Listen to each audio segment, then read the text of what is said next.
Hello friends, welcome to सरकारी पाठशाला Y Vinita में। एक ऐसी जगह जहां सरकारी एग्जाम्स में गवर्नमेंट जॉब की प्रिपरेशन कराई जाती है, एकदम से एंड क्लियर कॉन्सेप्ट के साथ। अगर आप भी कर रहे हैं गवर्नमेंट जॉब की प्रिपरेशन तो ये वीडियो आपके लिए। जैसा कि आप जानते हो कि हमारी पीवाई की पोस्टमार्टम सीरीज चल रही है एमपी भर्ती चयन परीक्षा 2025 के लिए, जिसमें हम यूनिट 11 बायोलॉजी का यूनिट 11 कर रहे हैं, जिसका आज पार्ट 11 होने वाला है, या फिर ये कहें इस यूनिट का लास्ट पार्ट होने वाला है। अभी तक हमने 10 पार्ट इसके कर लिए हैं और मुझे लगता है कि आपने वो 10 पार्ट देख लिए होंगे। अगर आपने अभी तक वो 10 पार्ट्स नहीं देखे हैं तो आप अभी डिस्क्रिप्शन में उसकी प्लेलिस्ट थी है, आप वहाँ से जाके सारे के सारे पार्ट्स आप देख सकते हो। ठीक है। तो और आपको एक और इम्पोर्टेंट बात बता दूं कि ये जो मैं पीवाईक्यू सीरीज़ करा रही हूँ ये सिर्फ एमपी वर्क 3 के लिए नहीं है, ये हर एक उस एग्ज़ाम के लिए जिसमें ये सब्जेक्ट आता है, मीन्स बायोलॉजी आता है। और इस बायोलॉजी में मैं आपको यूनिट 11 में कौन कौन से टॉपिक कराने वाली हूँ ये भी मैंने आपको अभी भी दिखाऊंगी, और डिस्क्रिप्शन में भी इसका मैंने टॉपिक्स नेम लिस्ट दे दी है, जिससे आपको ये ना रहे कि क्या ये टॉपिक हमारे में आएगा। ठीक है। तो सबका सब आपको क्लियर कराया है। साथ ही इस क्लास की एक सैम्पल पीडीएफ मैंने अपने टेलीग्राम चैनल पर शेयर कर दी है, जिन्होंने अभी तक नहीं देखी है वो जाकर देख सकता है। एक सैम्पल पीडीएफ है, ज़रूर देखना उसे। तो देर ना करते हुए महत्वपूर्ण टॉपिक में जहां सवाल सिर्फ परीक्षा के नहीं होंगे बल्कि आपकी नौकरी के होंगे, और हम उन्हें जीतेंगे समझ के साथ, रणनीति के साथ और 100% सिलेक्शन के इरादे के साथ। अगर आपने अभी तक हमारे चैनल को सब्सक्राइब नहीं किया है तो सब्सक्राइब कर लीजिए, साथ ही बेल आइकन को भी प्रेस कर लीजिए, जिससे आने वाली वीडियोस का नोटिफिकेशन आपको मिलता रहे। साथ ही हमारी वीडियो को लाइक भी करिए, कमेंट में अपना फीडबैक दीजिए और अपने दोस्तों और स्टडी ग्रुप में से शेयर भी कीजिए।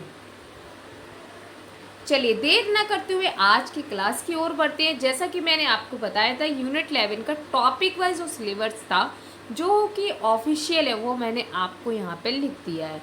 ये सारे के सारे टॉपिक्स हैं, मैं इनको नहीं पढ़ूंगी क्योंकि मुझे टाइम वेस्ट नहीं करना है। ओके, तो ये सारे के सारे इसके टॉपिक्स हैं, आपने देख लिए होंगे। और एक बात मेरी हमेशा याद रखना, जो मैं क्लासेस आपको कराती हूँ ना, इसे फैक्चुअल वे में आप लिखते जाइए, जिससे आपको ये और अच्छे से कवर हो। क्योंकि ये सिर्फ देखने से, सिर्फ सुनने से कुछ नहीं होगा। जब आप उसे लिखोगे तो आप उसको 3 गुना अच्छी उसको प्रिपेयर कर पा रहे हो। मेरा एक कोटेशन हमेशा याद रखना। क्या कोटेशन है वो? देखिए, सबसे पहले लिखो, पढ़ो और समझो और बार बार रिवाइज करो। ये मेरा एक कोटेशन लाइन है, इसको हमेशा याद रखना। देखिए, जैसे मैं आपको जो लाइन जो करा रही हूँ, जो टॉपिक करा रही हूँ, उसको लिखो, उससे रिलेटेड डाटा को लिखो, फैक्ट्स को लिखो, फिर उसको लिखने के बाद में रिवाइज करो, पढ़ो उसको और उसको समझने की कोशिश करो। कहीं रह गया हो तो उसको समझो, और बार बार रिवाइज करने से वो टॉपिक आपका एकदम क्लियर हो जाएगा 100%। चलिए तो फिर आगे बढ़ते हैं इन बातों को छोड़ते हुए। तो जैसा कि आप जानते हो, अपना अभी जल वायु और जल वायु ध्वनि प्रदूषण इस टाइप से अपना टॉपिक चल रहा है। तो उसी टॉपिक को आगे बढ़ाते हुए अपन क्लास को स्टार्ट करते हैं। कोई भी डाउट हो तो आप मुझसे कमेंट बॉक्स में पूछ लेना, आपके सारे के सारे डाउट्स को क्लियर किया जाएगा। और आज ये यूनिट 11 की लास्ट क्लास है। अगर कोई टॉपिक आपका रह जाता है तो आप मुझे कमेंट बॉक्स में बता देना, या फिर आप किसी टॉपिक के और क्वेश्चन चाहते हैं जिससे आपका वो टॉपिक और क्लियर हो जाए, या फिर आप कॉन्सेप्ट वीडियो चाहते हैं तो आप मुझे बता देना, मैं वैसे ही आपके लिए वो इसके लिए वीडियो ले आऊँगी। चलिए क्लास को आगे बढ़ाते हैं। जलवायु परिवर्तन का प्रमुख कारण कौन सी गैस है? जो जलवायु परिवर्तन होता है उसका प्रमुख कारण कौन सी गैस है? तो कौन सी गैस है? ऑक्सीजन है, नाइट्रोजन है, कार्बन डाइऑक्साइड है, या फिर हाइड्रोजन है? तो वो क्या है? Carbon dioxide. कार्बन डाइऑक्साइड की वजह से जलवायु परिवर्तन होता है। सबसे ज़्यादा कार्बन डाइऑक्साइड इसको इफेक्ट करती है। CO2 एक ग्रीन हाउस गैस है। अभी जब मैंने आपको कल के क्लास में ग्रीन हाउस इफेक्ट के बारे में बताया था तो बताया था कि सबसे ज़्यादा प्रभाव CO2 गैस का ही पड़ता है और साथ में मीथेन का, जो सूर्य से आने वाली गर्मी को पृथ्वी के वातावरण में फंसा लेती है। इससे पृथ्वी का तापमान धीरे धीरे बढ़ता है, जिससे ग्लोबल वार्मिंग कहा जाता है। ठीक है। और एक और बात, कल मैंने आपसे पूछा था ऐसा कौन सा प्लेनेट है जो कि सूर्य के सबसे नज़दीक है। आप में से शायद किसी ने आंसर नहीं दिया था। CO2 climate overheat. Next, ozone परत में छिद्र का मुख्य कारण क्या है। जो ओजोन लेयर है, मैंने कल आपको बताया था कि ओजोन लेयर में एक छिद्र हो गया है, वो होल हो गया है, तो उसका रीज़न क्या है, क्यों हो गया है। तो नाइट्रोजन गैस की वजह से हुआ है, CFC की वजह से हुआ, ऑक्सीजन की वजह से, कार्बन डाइऑक्साइड, तो वो है CFC, क्लोरोफ्लोरोकार्बन। अब ये पता है क्लोरोफ्लोरोकार्बन किससे निकलती है, जो अपन AC यूज़ करते हैं, रेफ्रिजरेटर यूज़ करते हैं, इसी से निकलती है, जिस वजह से ओजोन परत में क्या हो गया है, छेद हो गया है। तो CFC क्लोरोफ्लोरोकार्बन इसकी फुल फॉर्म आ सकती है। CFC रेफ्रिजरेटर, AC, स्प्रे में उपयोग होती है। ये गैसें स्ट्रेटोस्फीयर में जाकर ओजोन O3 परत को नष्ट करती हैं। आपको बताया तो ओजोन लेयर कहाँ होती है, जिससे सूर्य की UV किरणें सीधे पृथ्वी पर आती हैं, और UV किरणें से क्या क्या लॉसेस होती है ये भी आपको बताया था पिछली क्लास में। अगर आपने पिछली क्लास नहीं देखी है तो अब भी देखिए, इस क्लास के बाद भी देख सकते हैं, क्योंकि क्लासेस में ज़्यादा रिलेशन नहीं है, क्योंकि अपन PYQ सीरीज चला रहे, लेकिन इससे रिलेटेड टॉपिक रहता है तो थोड़ा सा रिलेशन रहता है, क्योंकि इसका थोड़ा सा टॉपिक अपन ने उस वीडियो में किया है। तो CFC cut fast the cover, जो वो कवर को क्या मतलब ओजोन जो लेयर है उसको क्या कर रही है, कट कर रही है, फाड़ रही है। 183 देखते हैं, पीने योग्य जल का pH मान कितना होना चाहिए। मैंने आपको कल बताया था कि जब मैं आपको केमिस्ट्री में एसिड, बेस, सॉल्ट और pH कराऊंगी तो उसके बारे में डीपली नॉलेज दूंगी, लेकिन थोड़ी थोड़ी नॉलेज इसमें भी दे रहे हैं, क्योंकि ये इन्वायरमेंट से रिलेटेड भी है कि पीने योग्य जल का pH कितना होना चाहिए। तो कितना होना चाहिए, तो 6.5 से 8.5 तक।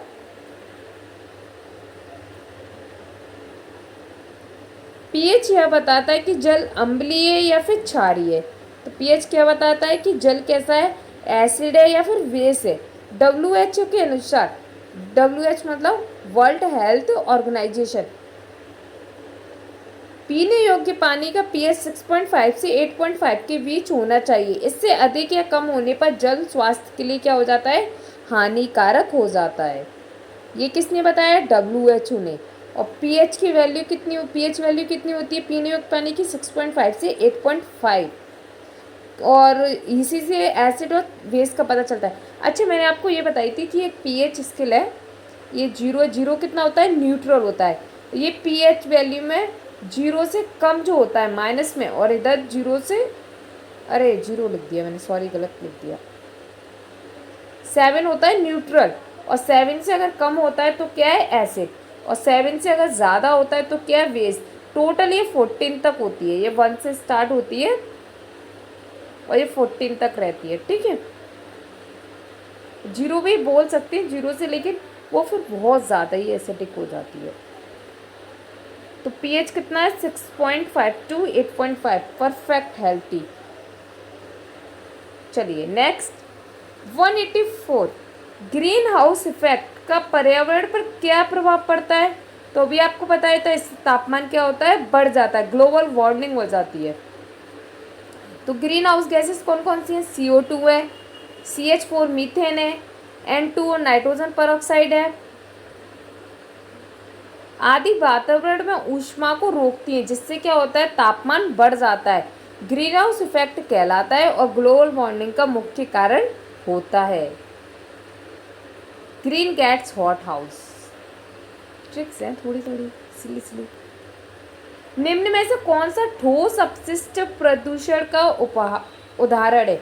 मतलब ठोस अपशिष्ट मतलब सॉलिड वेस्ट प्रदूषण का उदाहरण कौन सा है। तो सॉलिड वेस्ट कौन सा था, वेस्ट मतलब जो बेकार, जो खराब मटेरियल होता है ना, वेस्ट, ये वाला वेस्ट है, WAST वेस्ट। ठीक है, प्रदूषण का उदाहरण है तो ऑटोमोबाइल्स है, प्लास्टिक कचरा है, कारखानों की गैस है, सीवर जल है। तो जल तो वे ठोस हो ही नहीं सकता, सॉलिड नहीं हो सकता, गैस भी सॉलिड नहीं है, धुआं भी सॉलिड नहीं है, सिर्फ प्लास्टिक का कचरा है। तो प्लास्टिक का कचरा कैसा है? सॉलिड वेस्ट पॉल्यूशन है। ऐसे भी आ सकता है, सॉलिड वेस्ट पॉल्यूशन। ठीक है, समझ जाना। प्लास्टिक बायोडिग्रेडेबल है। ये क्या होती है? बायोडिग्रेडेबल नहीं होती है, मतलब ये अपने आप को उसमें एब्जॉर्ब नहीं करती है। जैसे पेपर को अगर डालोगे तो कुछ टाइम बाद तो सड़ जाएगा, गल जाएगा, उसमें मिल जाएगा, लेकिन प्लास्टिक जो होती है वो मिलती नहीं है, वो बायोडिग्रेडेबल नहीं होती है, यानी यह प्राकृतिक रूप से नष्ट नहीं होती है। यह भूमि, जल और पर्यावरण को दीर्घकालिक नुकसान पहुंचाता है। यह ठोस अपशिष्ट मतलब सॉलिड वेस्ट कहा जाता है। Plastic permanent problem.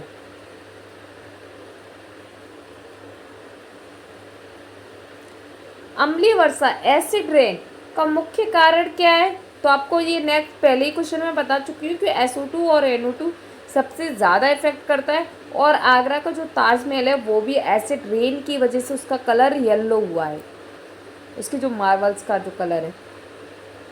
जब सल्फर डाइऑक्साइड, नाइट्रोजन डाइऑक्साइड वायुमंडल में पानी की बूंदों से मिलती हैं तो अम्ल बनाती हैं, जैसे सल्फ्यूरिक एसिड या फिर नाइट्रिक एसिड, जिससे अम्लीय वर्षा होती है।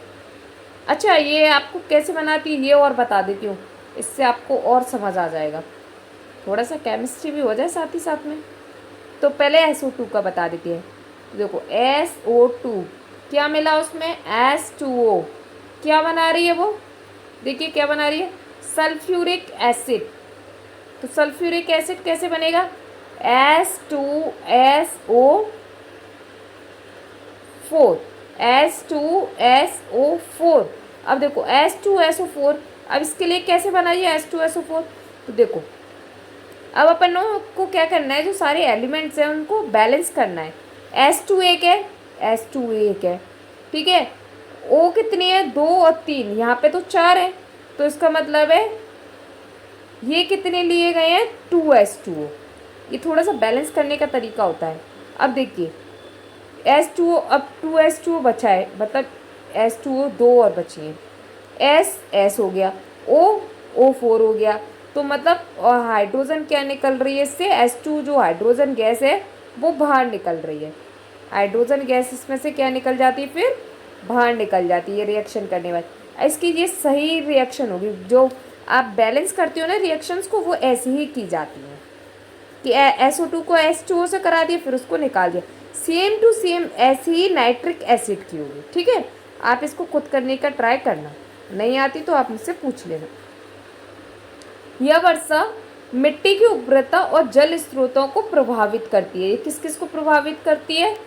तो ये मिट्टी की उर्वरता को, मतलब जो मिट्टी में उपजाऊपन होता है ना, उसको प्रभावित करती है, जिससे मिट्टी क्या हो जाती है? ऊबड़ खाबड़ बन जाती है, मतलब जो जमीन पे अनाज उग सकता था वो अनाज नहीं उगा पाती, उपजाऊ नहीं रहती भूमि। और जल स्रोत को भी प्रभावित करती है, मतलब जहाँ से जल रिसोर्सेस होते हैं उनको भी प्रॉब्लम कर देती है।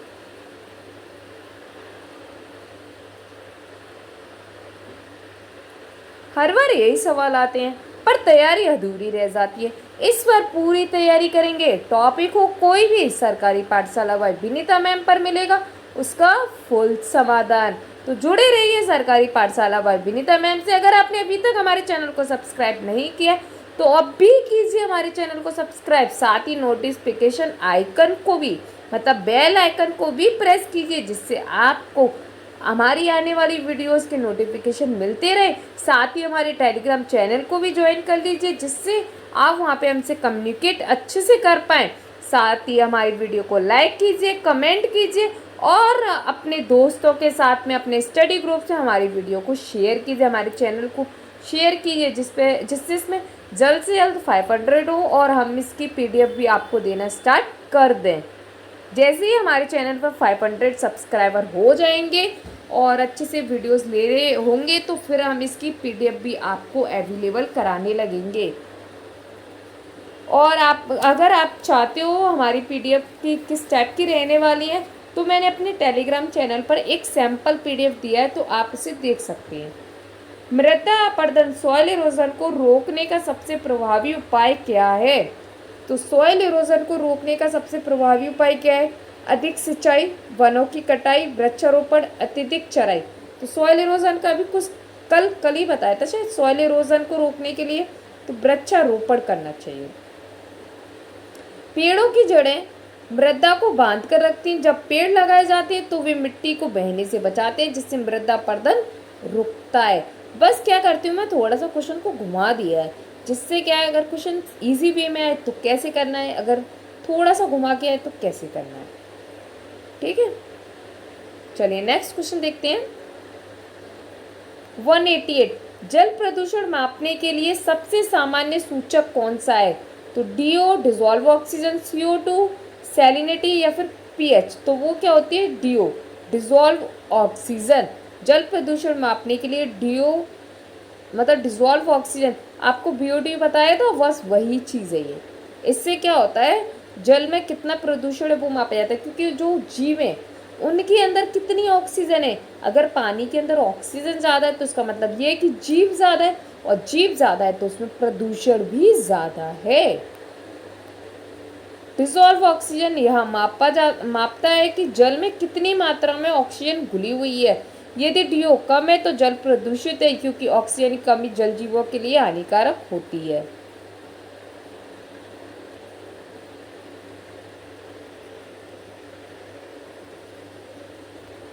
ओजोन परत का कार्य क्या है? तो ओजोन परत का कार्य क्या है? तो यूवी किरणों से रक्षा करना। आपको सारे रिपीटेड क्वेश्चन लग रहे होंगे और आपको फिर से बार बार रिवाइज हो रहा है, तो आपको लर्निंग में भी प्रॉब्लम नहीं होगी। तो ये पृथ्वी की सुरक्षा ढाल है जो कि सूर्य की यूवी किरणों को अवशोषित करती है, और यदि यह परत ना हो तो यूवी किरणें त्वचा कैंसर, मोतियाबिंद जैसी बीमारियां फैला सकती हैं। मैंने आपको बताया था यूवी रेस से स्किन प्रॉब्लम सबसे ज़्यादा होती है। चलिए, ये कुछ नहीं है, चेक है थोड़ी सी।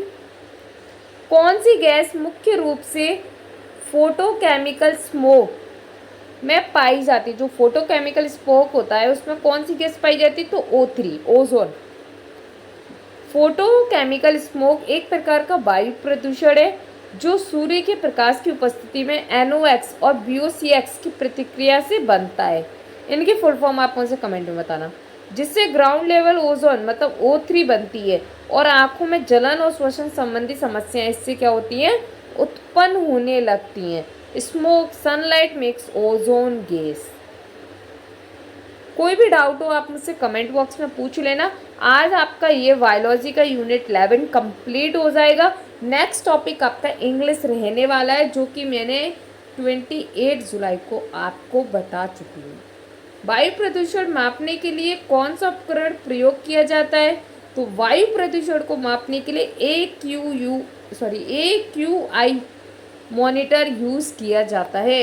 अब AQI क्या होता है? तो एयर क्वालिटी इंडेक्स एक मानक है जिससे वायु में उपस्थित हानिकारक गैसों और कणों की मात्रा की जाती है, मापी जाती है। AQI रेंज 0 से 500 तक होती है। कम AQI तो शुद्ध वायु, अधिक AQI तो प्रदूषित वायु। मतलब जितनी, ऐसे आप समझ सकते हैं AQI प्रोपोर्शनल टू एयर। अगर थोड़ा सा इधर ले लेते हैं, AQI और यहाँ पे क्या कर दिया? एयर कर दी। अगर AQI कम है तो वायु कैसी होगी? शुद्ध होगी, शुद्ध।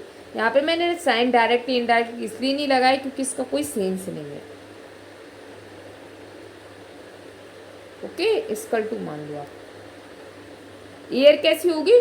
शुद्ध होगी, शुद्ध, पॉजिटिव होगी। अगर AQI ज़्यादा हुआ तो एयर कैसी होगी? शुद्ध नहीं होगी, अशुद्ध हो जाएगी, यहाँ पे दूषित हो जाएगी, नेगेटिव हो जाएगी। ठीक है, मैं क्या है जैसे फिगर से बहुत ट्रिक से याद करती थी, आप भी ये ट्रिक्स अपना सकते हो। ग्रीन हाउस इफेक्ट का मुख्य कारण कौन सी गैस है? कितनी बार कर लिया? SO2 और NO2 CO2 कौन सी है? तो देखो, एसिड रेन के लिए तो SO2 और NO2 है, ग्रीन हाउस इफेक्ट के लिए CO2 और मीथेन है, लेकिन सबसे ज़्यादा कौन सी है? तो CO2 है। NH3 अमोनिया है, NH3 मतलब अमोनिया है। ग्रीन हाउस इफेक्ट पृथ्वी के तापमान को बढ़ाने वाली प्रक्रिया है जिसमें मुख्य भूमिका कार्बन डाइऑक्साइड निभाती है।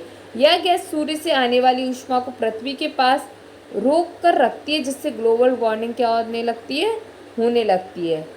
और ग्लोबल वार्मिंग से क्या होती है? हीट उत्पन्न होती है। वनों की कटाई, डिफोरेस्टेशन से क्या प्रभाव पड़ता है? ये भी आपने 10th स्टैंडर्ड में पढ़ा होगा। जैव विविधता बढ़ती है, मृदा अपरदन घटता है, कार्बन डाइऑक्साइड में वृद्धि होती है, वर्षा बढ़ती है। तो क्या होगा? अगर वनों की कटाई ज़्यादा होगी तो उससे क्या होगा? कार्बन डाइऑक्साइड ज़्यादा बढ़ेगी। क्यों बढ़ेगी? क्योंकि आप जानते हो पेड़ कार्बन डाइऑक्साइड लेते हैं और ऑक्सीजन छोड़ते हैं। ऑक्सीजन की भी कमी आएगी कार्बन डाइऑक्साइड ज़्यादा होगी तो। जब पेड़ों को काटा जाता है तो CO2 को अवशोषित करने की क्षमता घटती है, जिससे वायुमंडल में CO2 क्या होती है? बढ़ जाती है, जिससे ग्रीन हाउस इफेक्ट को बल पर मिलता है। अब ये अपन एक रूम में CO2 बना रहे हैं, इसी तरीके से अगर वातावरण में CO2 ज़्यादा हो जाएगी तो पूरा पूरा टेम्परेचर हीटेड हो जाएगा, जिससे क्या हो जाएगी? ग्लोबल वार्मिंग हो जाएगी। ये देखो ट्रिक लिख दिए, पेड़ कटे तो CO2 क्या करती है? हंसने लगती है। छोटी छोटी सिली ट्रिक्स हैं जिससे याद रहे। जल में पाए जाने वाली हार्ड मेटल मतलब हैवी जो मेटल्स होती है, जैसे सीसा है, मरकरी है, का प्रभाव क्या होता है? तो हड्डी मजबूत बनती है, जल का स्वाद अच्छा होता है, तंत्रिका तंत्र को नुकसान होता है, ये पाचन शक्ति बढ़ती है। आपने एक ना अफवाह सुनी होगी, ये अफवाह क्या, शायद सच भी हो सकता है, पता नहीं क्या था वो, लेकिन जब ना सीसा मैगी में मिल गया तो मैगी वेन हो गई थी। क्यों हुई थी? क्योंकि वो अगर अपने बॉडी में चला जाएगा तो उससे हमारी नसों को सबको बहुत दिक्कत हो जाएगी। सेम एस मरकरी होती है, तो ये हमारे तंत्रिका तंत्र को नुकसान होता है इससे। इसलिए सीसा और मरकरी हमारे जो जल में अगर पाए जाने लगे तो वो जल को प्रदूषित करेंगे, जो कि हमारे लिए हानिकारक है। और किस चीज़ के लिए हानिकारक है? हमारी तंत्रिका तंत्र को नुकसान पहुंचाने, नस कट जाएंगी शरीर के अंदर अगर कांच खा लिया तो। लेड को इंग्लिश में बोलते हैं लेड इंग्लिश में बोलते हैं, हिंदी में शीशा बोलते हैं। इसको डिनोट करते हैं PV से। जब आप पीरियोडिक टेबल कराऊंगी ना आपको, तब ये सारे एलिमेंट्स भी बताऊंगी किसको क्या बोलते हैं। इनको एक ट्रिकली आपको याद भी कराऊंगी, जिससे आपको पीरियोडिक टेबल भी अच्छे से याद हो जाए। Hg, पारा को, मरकरी को क्या बोलते हैं? Hg, जो कि भारी धातुएं होती हैं, जब पीने के पानी में मिल जाती हैं तो ये नर्वस सिस्टम मतलब तंत्रिका तंत्र को नुकसान पहुंचाती हैं। विशेषकर बच्चों में विकास संबंधी समस्या उत्पन्न होने लगती हैं। अगर आपको कोई डाउट हो तो आप पूछ सकते हैं, आपके सारे के सारे डाउट्स क्लियर कराए जाएंगे। अभी कॉन्सेप्ट वीडियो के लिए टाइम इतना नहीं है आपके पास में, इसलिए मैं आपको PYQ सीरीज़ लेके आ रही हूँ। जैसी PYQ सीरीज़ हो जाएंगी तो आप बता देना, आपको कोई डाउट हो वो करा देंगे। साथ में अगर किसी टॉपिक में आपको डाउट होता तो आप वो भी बता दिए। PYQ सीरीज़ अपनी जगह चलती रहेगी, उस टॉपिक को अलग से कराया जाएगा, ठीक है? एक सवाल एक टॉपिक, लेकिन कितनी बार आपकी नौकरी उससे छिन जाती, कभी सोचा है? अब नहीं, अब हर सवाल का होगा सीधा बात सरकारी पाठशाला बाय विनीता मैम के साथ, जहां हर टॉपिक को समझेंगे गहराई से और हर सवाल को तोड़ेंगे रणनीति से, क्योंकि अब आपका सिलेक्शन सिर्फ सपना नहीं संकल्प है। 195 से देखते हैं। नदियों में साबुन और डिटर्जेंट जाने से कौन सा प्रभाव होता है? अगर नदियों में साबुन और डिटर्जेंट मिल जाए तो उससे क्या इफेक्ट होगा? आपको एक बात अच्छे से पता होगा कि जैसे गांव वगैरह में अभी भी नदियों के पास कपड़े धोते हैं, उससे पता है प्रदूषण होता है, तो ऑक्सीजन बढ़ती है, जलीय पौधे अधिक पनपती हैं, जल का pH 7 पर स्थिर रहता है, जल की सतह पर झाग बनती है। जनरल सी बात है, जब डिटर्जेंट या साबुन मिलेगा तो झागी बनेंगी, जिससे प्रदूषण होगा। साबुन और डिटर्जेंट से फॉस्फेट्स और अन्य रसायन होती हैं जो जल में झाग बनाती हैं। ये झाग सूर्य के प्रकाश को जल में जाने से रोकते हैं, जिससे जल जीवों की क्या हो जाती है? मृत्यु हो जाती है। और इसी मृत्यु से क्या होगा? प्रदूषण होगा, क्योंकि जल क्या हो जाएगा? ऑक्सीजनहीन हो जाएगा। और आपको बता दूं, जो ऑयल होता है ना, ऑयल, जब आप किसी पानी के अंदर ऑयल डाल दोगे तो वो भी ऑक्सीजन को अंदर नहीं जाने देगा, ये रुक जाए। आपने एक चीज़ बहुत देखी होगी, बहुत टाइम से ट्रेंड में भी है, कि जैसे कांच का एक गिलास लिया और उसमें पानी भरा, बहुत सारा पानी भरा है, ठीक है, ये सारा का सारा पानी रखा है, इतना भर दिया, ठीक है। अब उसके अंदर डाला आपने थोड़ा सा ऑयल, क्या डाल दिया, ऑयल, और ऑयल की एक लेयर इस टाइप से बन गई, इतनी सी, ठीक है, ये पानी भी अंदर है, ठीक है, ऑयल की एक लेयर बन गई है। अब यहाँ पे आपने लगा दी एक रुई की बाती होती है ना, वो लगा दी, ये लग गई, ठीक है, और ये यहाँ से ऊपर निकल गई, और आपने इसको जला दिया, जला दिया। अब आप देखोगे कि ये जो आपने जो रुई की बाती ली है वो नीचे नहीं जा रही है, वो इस पर अच्छे से जल रही है। पता है क्यों जल रही है? क्योंकि जो पानी की, जो अपन ने जो पानी के ऊपर जो ऑयल लगाया है ना जी, ऑयल, ये लेज़र ना इसको नीचे नहीं जाने दे रहा है, ये इसकी सरफेस टेंशन को बढ़ा रहा है, जिसकी वजह से बाती इसी जगह पे और ये जल रही है। तो आपको ऐसा लग रहा है कि पानी के अंदर अपन दिए को जला पा रहे हो, या फिर कैंडल जो है ना ग्लास में ना वाटर से जल रही है। तो ऐसा कुछ नहीं है, ये पानी की इस लेयर पे रखिए, और जब तक ये लेयर पानी की इसके अंदर एब्जॉर्ब होती रहेगी तब तक ये जलती रहेगी। जब ये ख़त्म हो जाएगी तो ये नीचे जाके डूब जाएगी इसमें। आप चाहो ये प्रैक्टिकल कर सकते हो, लेकिन कांच का अच्छा ग्लास लेना, ऐसा मत लेना हल्का पल्का सा कि पता चले आग उसके आपने बगल से लगा दी, वो चटक गया चट, ऐसा कुछ मत करना, ये डेंजर भी हो सकता है। लेकिन आप इजली वे में करोगे तो ये डेंजर नहीं होगा। मृदा अपरदन, सॉइल इरोजन को रोकने का सबसे प्रभावी तरीका क्या है? तो वही है वृक्षारोपण करना। ये कितनी बार क्वेश्चन आ गया, सोचो कितना इम्पोर्टेंट क्वेश्चन होगा। और इसके आपको रीज़न भी पता चल गया कि क्यों ऐसा होता है।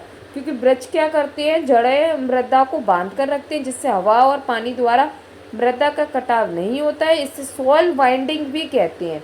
इसे क्या कहते हैं? सॉइल वाइंडिंग भी कहते हैं। सॉइल वाइंडिंग जानते हो आप?